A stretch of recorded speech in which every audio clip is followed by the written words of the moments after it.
चलो देखो, पिछली क्लास में मैंने आप लोगों को सेक्शन 80C पूरा बता दिया था। सेक्शन 80C की मैक्सिमम लिमिट कितनी है? 1,50,000। ठीक है, 80C में इतने सारे पॉइंट आते थे, 9 पॉइंट मैंने पूरा आप लोगों को एक्सप्लेन कर दिया है। 80C के बाद दूसरा सेक्शन आता है 80CCC। 80C के बाद दूसरा सेक्शन आता है 80CCC। 80CCC भी किससे रिलेटेड है? इन्वेस्टमेंट से रिलेटेड है। ठीक है, इन्वेस्टमेंट कहाँ किया जा रहा है? Contribution to pension fund. Investment कहाँ कर रहा है इंसान? पेंशन फंड में।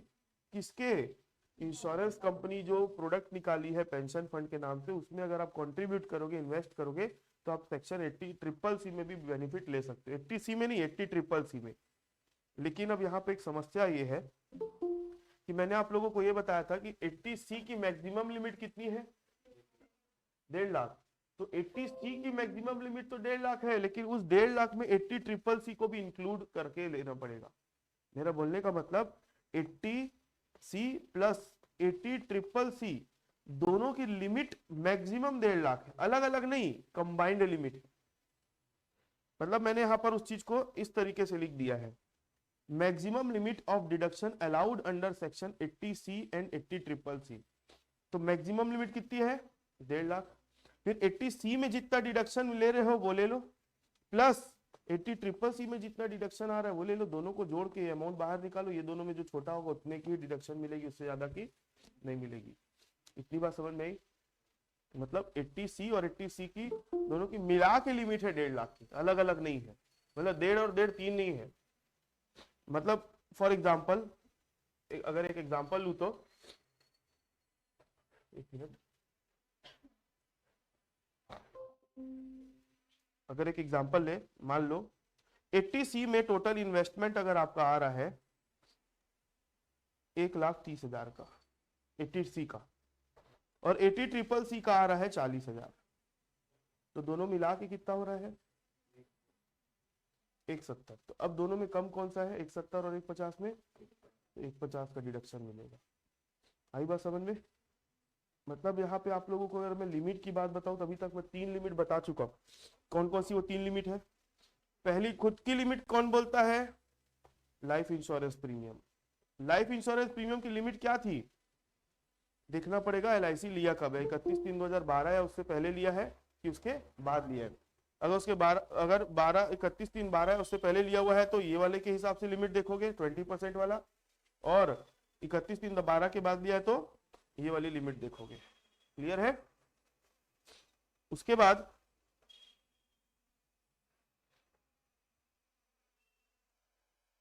उसके बाद 80C और 80CCC में और बताने लायक कुछ नहीं है। जब क्वेश्चन आएगा तब आप लोगों को और समझाया जाएगा अच्छे से। ठीक है, बस याद रखना कि कौन सी चीज को किसके अंडर में लेना है। जैसे कंट्रीब्यूशन टू पेंशन फंड जो है इंश्योरेंस कंपनी वाला, उसको किस में लेना है? इसमें। और अगर LIC आ रहा है, लाइफ इंश्योरेंस प्रीमियम आ रहा है, सॉरी, उसके बाद नेशनल सेविंग सर्टिफिकेट में इन्वेस्टमेंट आ रहा है, एक्रूड इंटरेस्ट ऑन NSC आ रहा है, ट्यूशन फीस आ रही है, ट्यूशन फीस आ रही है, ट्यूशन फीस के बाद क्या था? ट्यूशन फीस के बाद क्या था? ट्यूशन फीस के बाद था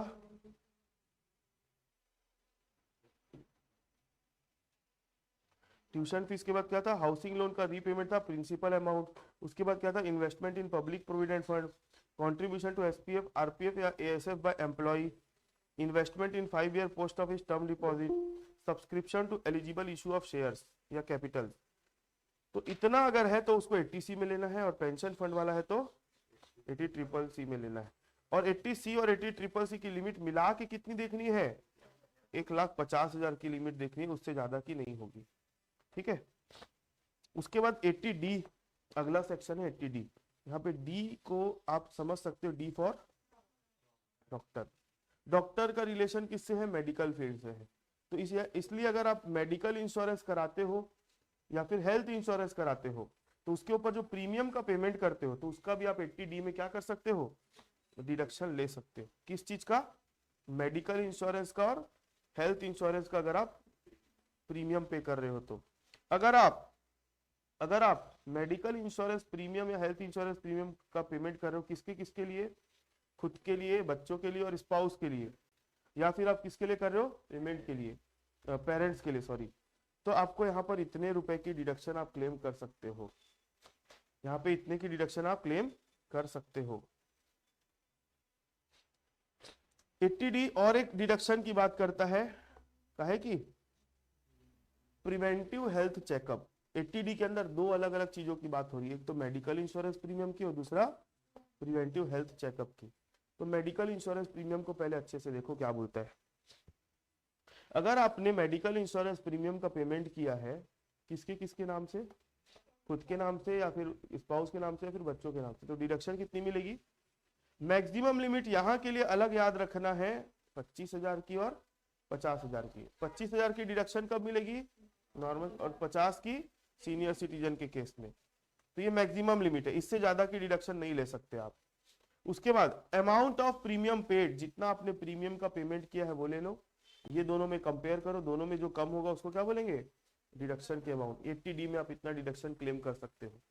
और अगर पेरेंट्स के लिए किए हो तो मैक्सिमम लिमिट यहाँ पर भी कितनी है? 25,000 और 50,000, और अमाउंट ऑफ प्रीमियम जितना भी आपने पे किया है वो दोनों में जो कम होगा उतने की आपको डिडक्शन मिलेगी।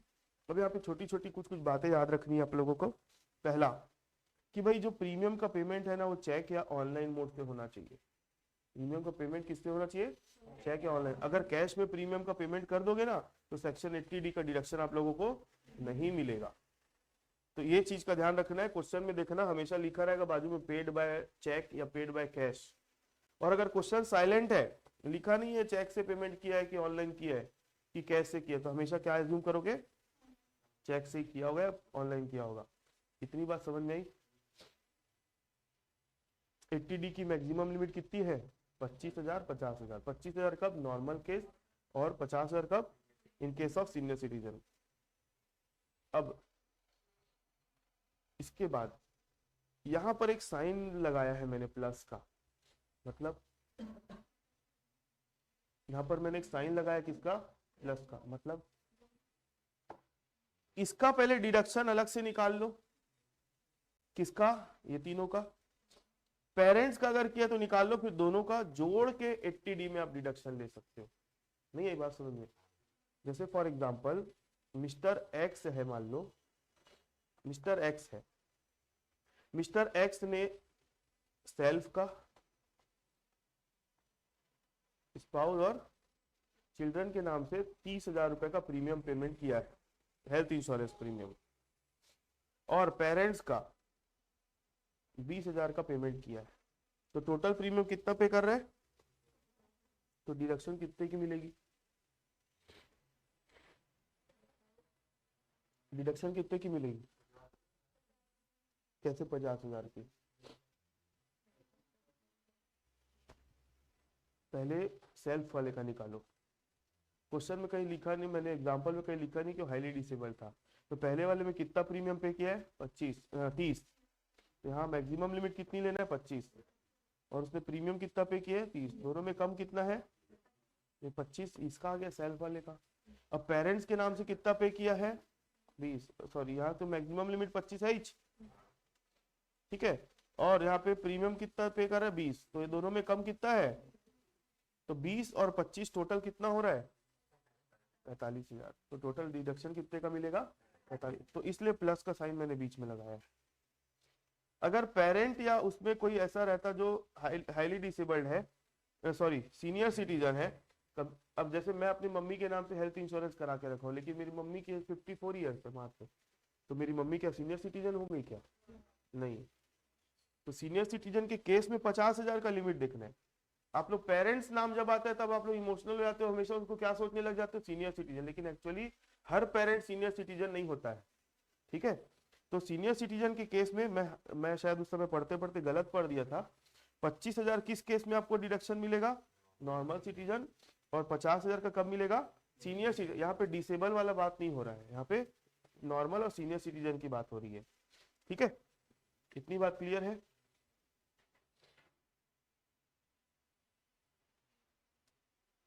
ये तो हो गया। ये किस बारे में बात करता है? मेडिकल या मेडिकल इंश्योरेंस प्रीमियम है, फिर हेल्थ इंश्योरेंस। 60 साल या उससे ऊपर है तो senior citizen. Preventive health checkup. Preventive health checkup मतलब होता है कि आप बीमार नहीं पड़े हो, आप मतलब जो टैक्स पेयर है वो बीमार नहीं पड़ा है, लेकिन बीमार ना पड़े इसलिए पहले से अपना कुछ कुछ चेकअप वेकअप कराते रहता है, तो उसको क्या बोलेंगे, प्रिवेंटिव हेल्थ चेकअप। तो प्रिवेंटिव हेल्थ चेकअप में अगर कोई खर्चा कर रहा है सेल्फ के लिए, स्पाउस के लिए, चिल्ड्रन के लिए या फिर पेरेंट के लिए, तो यहाँ पर डिडक्शन कितने की मिलेगी, डिडक्शन कितने की मिलेगी, मैक्सिमम लिमिट कितनी है 5,000, और actual amount spent on checkup, जो इस हेल्थ चेकअप के लिए जितना उसने खर्चा किया दोनों में जो कम होगा उतने की डिडक्शन यहाँ पे क्लेम कर सकता है। क्लियर है मेरी बात। तो सेक्शन 80D दो चीजों के बारे में बात करते हैं, मेडिकल इंश्योरेंस प्रीमियम और दूसरा प्रिवेंटिव हेल्थ चेकअप। तो दोनों के लिए लिमिट अलग अलग है ना, और इन दोनों में दो पेरेंट का और इनका अलग करो और बाद में क्या कर देना, ऐड कर देना। और यहाँ पे अलग अलग जोड़ना नहीं है, यहाँ पे सबका कंबाइंड है, ठीक है। 80DD, 80DD का मतलब होता है डिसेबल डिपेंडेंट, डिसेबल डिपेंडेंट। ये जो शॉर्ट फॉर्म है ऐसे लिखा नहीं है कहीं पे, मैं बस ऐसे याद करने के लिए बताता हूँ। डिसेबल डिपेंडेंट मतलब ऐसा कोई व्यक्ति है जो टैक्स पेयर के ऊपर डिपेंडेंट भी है, और वो जो व्यक्ति है वो क्या है, डिसेबल भी। डिसेबल मतलब दिव्यांग, ठीक है। तो 80DD में क्या बोलता है, अगर कोई टैक्स पेयर, अगर कोई इंडिविजुअल खर्चे कर रहा है, expenses incurred by SEC for treatment और इंश्योरेंस और ट्रेनिंग और मेंटेनेंस ऑफ डिसेबल डिपेंडेंट। मतलब मान लो मिस्टर ए है, इसको समझो ध्यान से, मान लो मिस्टर ए है, इसके घर में कोई ऐसा व्यक्ति है जो डिसेबल नेचर का है और इसके ऊपर क्या है, आश्रित भी है, डिपेंडेंट भी है, ठीक है। तो मिस्टर ए क्या करेगा, मिस्टर ए इसके नाम से मान लो इंश्योरेंस करवा लिया है, मिस्टर ए इसके ट्रीटमेंट वगैरह में खर्चा करता है, मिस्टर ए इसकी ट्रेनिंग वगैरह में खर्चा करता है, मिस्टर ए इसकी बीमारी के इलाज में खर्चा करता है, तो मतलब पूरा पूरा। और जो भी इसका अब डिपेंडेंट होकर खाना वाना नहीं खाएगा, कपड़े वपड़े नहीं पहनेगा, मतलब उसका जो रोज का जो खर्चा है उसको क्या बोलेंगे, मेंटेनेंस। तो ये उसके लिए भी इसके ऊपर खर्चा कर रहा है, तो ये इंसान जो खर्चा कर रहा है वो क्या कर सकता है, 80DD में डिडक्शन क्लेम कर सकता है। 80DD में क्या कर सकता है, जितना खर्चा किया उतना डिडक्शन क्लेम कर सकता है। लेकिन यहां पर आपको ये देखना है, अगर नॉर्मल डिसेबल है कि हाईली डिसेबल है, ये देखना है। नॉर्मल डिसेबल मतलब विकलांग है लेकिन थोड़ा बहुत है, डिपेंडेंट तो है ही लेकिन उतना ज्यादा विकलांग नहीं है। और एक देखना हाईली डिसेबल मतलब कुछ कर ही नहीं सक रहा है वो इंसान, हाईली डिसेबल। तो यहां पर डिडक्शन मिलेगी कितने की, नॉर्मल वाले के केस में 75,000 की, और यहाँ पर हाईली डिसेबल के केस में 1,50,000। यहाँ पर एक वर्ड लिखा है मैंने, फ्लैट अमाउंट। फ्लैट अमाउंट मतलब एक्चुअली आप खर्चा किए हो, कम किए हो, कि ज्यादा किए हो, कि किए भी नहीं हो। तो किए नहीं हो ऐसा तो हो ही नहीं सकता, या तो खर्चा कम किए हो या ज्यादा किए हो, किससे कम या ज्यादा। लेकिन आपको डिडक्शन कितने की मिलेगी, इतने की मिलेगी, फ्लैट अमाउंट, ना कम ना ज्यादा। नोट, फ्लैट अमाउंट मींस चाहे एक्चुअल एक्सपेंडिचर कम या ज्यादा कितना भी हो, 75 या 150 की डिडक्शन ही मिलेगी, ठीक है।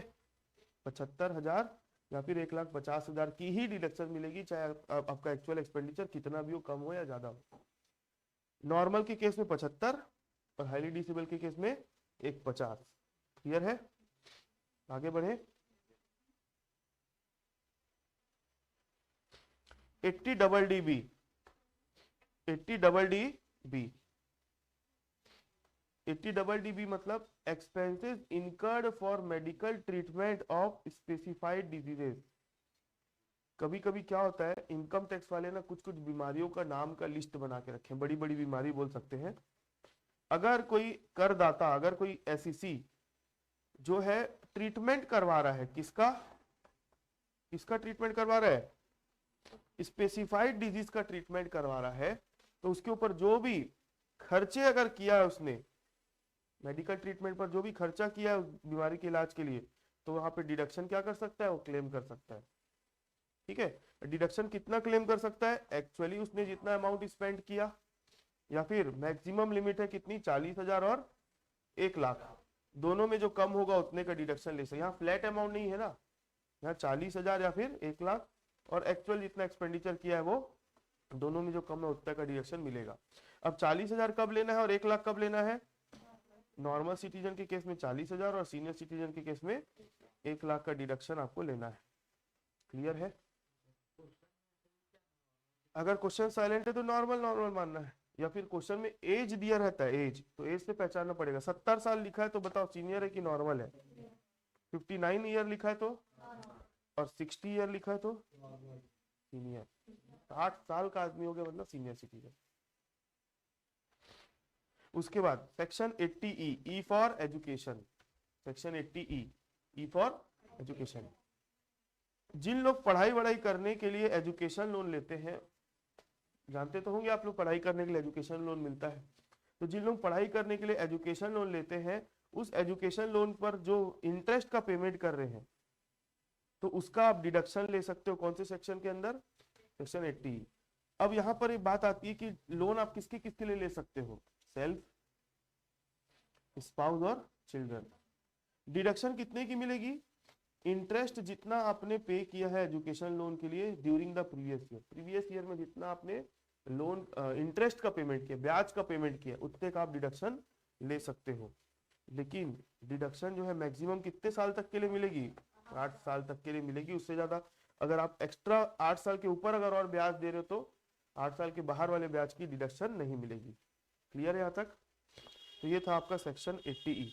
तो अभी तक अपन कितने सेक्शन कवर कर डाले हैं, सेक्शन 80C। मेरे को 80C के बारे में कुछ एक दो पॉइंट और लिखना है, 2 मिनट मेरे को समय दो, मैं आप लोगों को एक्सप्लेन भी कर दे रहा हूँ और वो लिख भी दे रहा हूँ यहाँ पे।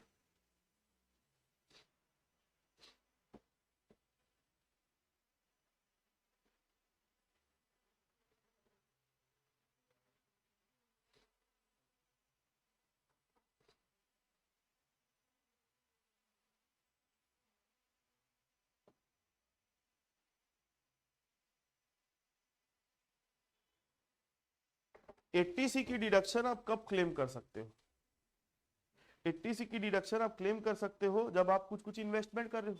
तो यहाँ पर पहला नाम क्या था, LIC आया था। तो LIC लाइफ इंश्योरेंस प्रीमियम जब आप करवा रहे हो ना, लाइफ इंश्योरेंस प्रीमियम आप जब करवा रहे हो, तो यहाँ पर आप सेल्फ के लिए भी अगर पेमेंट कर रहे हो, सेल्फ, स्पाउस और किसी के लिए भी खर्चा कर रहे हो, सब अलाउड है। ठीक है, यहाँ पे पेरेंट्स का नाम नहीं लिखा है मैंने। दूसरा, उसके बाद कंट्रीब्यूशन टू PPF, PPF दिख रहा है आप लोगों को, पब्लिक प्रोविडेंट फंड। ये यहां पर भी अगर आप सेल्फ,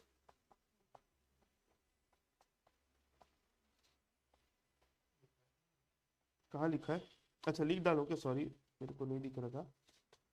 तो PPF का भी आप लोगों को यहाँ पर लेना है। ठीक है, उसके बाद NSC हो गया, एक्रूड इंटरेस्ट, फिर कहीं पे सेल्फ स्पाउस वो नहीं है। क्वेश्चन नंबर बताओ, पॉइंट नंबर 9 के बाद एक पॉइंट और लिख रहा हूं, point number 10।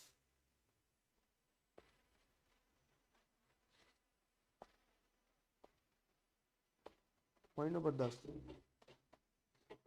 Investment in Sukanya Samriddhi Yojana. अगर कोई इन्वेस्टमेंट कर रहा है सुकन्या समृद्धि योजना में, कहा इन्वेस्ट कर रहा है, सुकन्या समृद्धि योजना में इन्वेस्ट करता है, तो वो भी डिडक्शन 80C के अंदर क्या कर सकता है, क्लेम कर सकता है। सुकन्या समृद्धि योजना सेल्फ के लिए कभी हो सकता है क्या, वो स्पाउस के लिए हो सकता है क्या, सिर्फ और सिर्फ किसके लिए, डॉटर्स के लिए। ठीक है, बेटे के लिए भी नहीं होता, सिर्फ और सिर्फ किसके लिए होगा, बेटियों के लिए होगा। तो इसलिए इन्वेस्टमेंट अगर किसके लिए कर रहा है, सुकन्या समृद्धि योजना में कर रहा है, तो भी वो 80C में टैक्स पेयर क्या कर सकता है, डिडक्शन ले सकता है। 80CCC में कहीं पे कोई दिक्कत नहीं, 80D भी ठीक है। 80D भी मैं बता दिया था, 80DD में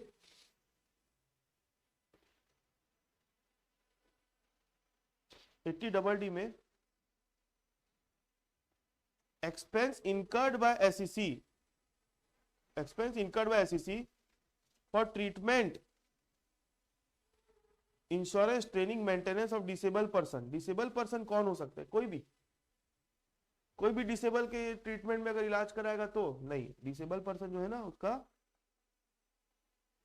क्या होना चाहिए? रिलेटिव होना चाहिए, तभी डिडक्शन क्लेम कर सकता है, नहीं तो नहीं कर सकता है। क्लियर है? इसके बाद कौन सा सेक्शन था? 80DD B. 80DD बी भी बोलता है, ये भी किसके लिए? रिलेटिव के लिए। ठीक है, रिलेटिव के लिए। यहाँ पे एक वर्ड कर सकता हूं, सेल्फ और